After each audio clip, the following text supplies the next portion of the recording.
Okay, here we go. Well, it's Sunday, the 23rd of October. Welcome to 6 Days to Save the Euro, a short live update with analysis of the European Council Summit. My name is Frenken here at EUX TV. We were expecting to be here with our colleagues from Euractiv.com, but they are still at the summit. Just in the last hour there have been quite a few developments. Lunch is over, and that is actually when the national briefings start.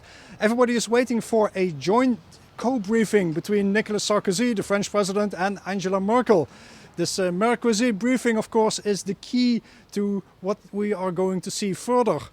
We are not expecting any clear-cut, comprehensive deals to be announced at this very moment. Merkel, as she walked into the meeting this morning, made it already very, very clear that there would be no deal before Wednesday, when the EU heads of state and government are coming back to Brussels.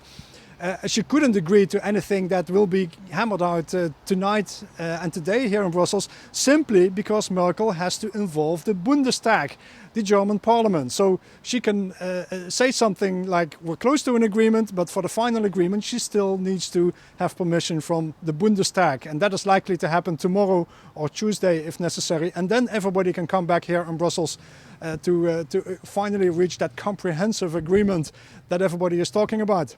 Now, what is comprehensive? Using the word comprehensive actually means that expectations are raised. And if you look at high expectations in financial markets, it means there's not going to be a deal tonight, and there's going to be disappointment, a lot of disappointment. And that, of course, could be very bad news for the financial markets in Europe.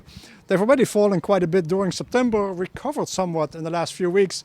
But if there's not going to be a real breakthrough agreement to save the euro and to create enough confidence for the euro to continue as the currency of the 17 Eurozone member states, then it remains to be seen what's going to happen. Experts and economists are already saying that we're likely to see a lot of economic troubles, with the prospect of a recession being raised. And if you have to believe the likes of Michael Lewis, the author on Wall Street, who's written a few very important books on the culture of Wall Street and the economic culture that we are living in at the moment, he has written a book that was just published last week called Boomerang. And that's a book that is not about what's happening on Wall Street, but a book that is talking about what's happening here in Europe, here on the ground in Brussels and in other European capitals. It's more about not really what's happening, but it's about what is not happening. And Michael Lewis is raising the specter of a new third world, that the European countries would actually go back to become the new third world in this globalized economy. That's not a prospect to be very excited about. Now, of course, French President Nicolas Sarkozy in the picture. He was coming into the European Council meeting late last night for a late dinner with Merkel and also José Manuel Barroso and Herman Van Rompuy. Sarkozy really looked tired. He looked like he had not slept for 48 hours as he walked into the meeting. Not much difference this morning. But as he walked into the meeting last night, he made a rare comment to the journalists waiting at the entrance. And Sarkozy literally said there is progress. However, if you talk to analysts and diplomats here in Brussels, they are saying, well, the progress that there is, you can quantify that in terms of millimeters. So very, very, very slow progress.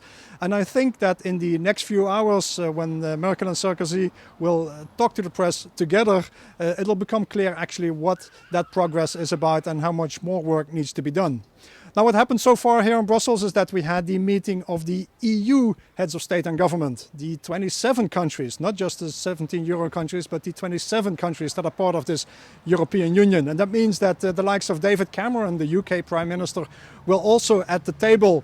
Also the new Danish Prime Minister, Van Rompuy, the Council President, joked about, well, be careful, maybe you will be next in line to become the European Council President. It took him only 11 months after his first appearance to become Council President. And of course that is maybe that is a spectre that is also a real possibility, because Van Rompuy has been taking quite a lot of criticism from France and Germany over his suggestion that we really should have a European finance ministry. And Van Rompuy even went as far as suggesting that that European finance ministry should be based not here in Brussels, but in Paris or in Berlin or Frankfurt. That, of course, something that would go down not as a popular measure in the rest of the European Union. Now let's look at what else happened today. Of course, we all know that Nicolas Sarkozy became father earlier this week of the little Julia. He was not present at the birth of Julia because he felt he needed to go to Frankfurt for a special meeting with Angela Merkel, a meeting that did not fail to did not generate any results. But Merkel made it up for him. She actually handed him a little teddy bear, and some news agencies are flashing that as the very big headline here out of Brussels. Now also in the last hour over here, we're standing actually here just outside the International Press Center, and which is in front of the Berlaymont building, the home of Barroso, of the European Commission. And just in the last hour over here, we had a number of protesters marching by. What's left of the Occupy Brussels movement here in Brussels is not very much. There were about 10 or 20 people coming by chanting the slogans, "We are the 99% and only the 1% that is benefiting actually from what is going on in these meetings." They had a very long lunch. Well, we all know that already. Tricky issues still to be discussed, of course. The Greek situation, the Greek debt. Back in July, on the 24th of July, we were told to be very happy by the EU leaders with this arrangement that they had agreed with the financial organizations in Europe, the banks. The banks were willing to take a 21% haircut on the Greek debt that they hold. But it has become clear that that deal from July the 21st cannot stand. It has been overtaken by events. Greece actually is reforming not as fast as they should. And that means also the 21% is not enough. And what the Eurozone heads of governments, what the finance ministers now are trying to negotiate is a haircut of 50%. That actually would amount to an effective default of Greece. And that is a word that the European Union, the Eurozone countries are not happy to use. But reality probably demands that is something that will have to be accepted. The question then remains what about Italy? What about Spain? The Spanish Prime Minister this morning reportedly already told Merkel and Sarkozy, of course, that he is confident that Spain can install additional austerity measures and make sure that its budget does not run out of control. Silvio Berlusconi, the Italian Prime Minister, was also told off by Merkel and Sarkozy at the council meeting this morning. Apparently Berlusconi was not too happy. He made some comments and basically saying that he never failed any school classes, that he never had to retake any classes when he was in school. A bit childish comments to be expected of somebody like Berlusconi, but certainly suggesting that these talks here in Brussels are very, very difficult. And of course, you're wondering, well, what if they agree this Greek deal? What if they get Italy and Spain to sign up to more austerity measures? Well, the big remaining issue here in Brussels, the big hot potato, is a very complex discussion around the European Financial Stability Facility, the EFSF. We've reported about that in the last week. The EFSF basically is a rescue fund that has a total of 440 billion euros available to help ailing economies in the Eurozone. Of that amount, about 300 billion is left. Some of that money has been used to help Portugal, to help Ireland, and there's not enough left actually to help out Italy and Spain if that is necessary. And that is why they are looking at the prospect of using that EFSF to increase the size of that EFSF by a factor 4 or 5 to make sure that if something goes wrong in Italy and Spain, that those countries can be helped by the European Union as well. The tricky thing here is who should pay for those extra guarantees in the EFSF. Should that be governments or should that be banks? If it's governments, then it would work. But France is facing a very difficult situation because the banks are in trouble.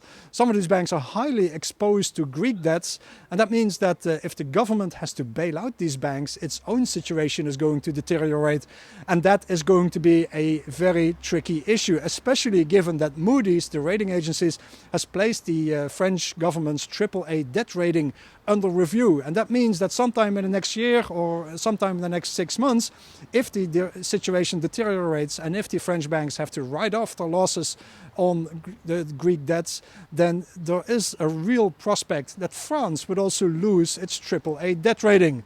And that is where the real issue is here at the summit. French President Sarkozy is afraid to lose the next elections, and he is fighting for his own survival. That's why he didn't assist at the birth of his daughter this week. That's why he is so tired. He's working around the clock. That's also why he reportedly went back to his room to talk to his people very late last night at the Amigo Hotel here in Brussels. One of the journalists, the correspondent for Libération newspaper, Jacques Quatremer, he was over there at the hotel having dinner, and he said that Angela Merkel seemed very happy, relaxed. She was still talking to her staff at 1:15 in the morning at the hotel bar, but certainly that could not be said for Nicolas Sarkozy. And Nicolas Sarkozy, of course, that is where the big problem is. And if there's a big problem between France and Germany, you can be assured that this big axis that has been a big driver for everything that is being done and achieved at the European level, if that no longer is going to be existing, you can wonder what that means for the future of the European Union. I think I've pretty much gone through all the key issues as we see it at the moment. As I said, we're waiting for the key press conferences with José Manuel Barroso, with Herman Van Rompuy, and with Angela Merkel and Nicolas Sarkozy. We'll be back later, not with live updates, but we'll keep you posted here on this website with key soundbites and commentaries throughout the evening and throughout the rest of the week, up to the end of this summit, the end of the 6 days to save Europe on Wednesday. Thanks for watching. Join us on Twitter. Also, you can follow us on the Cover It Live page on the EUXTV website. We'll try to keep you posted of all key developments as quickly as possible. Thank you.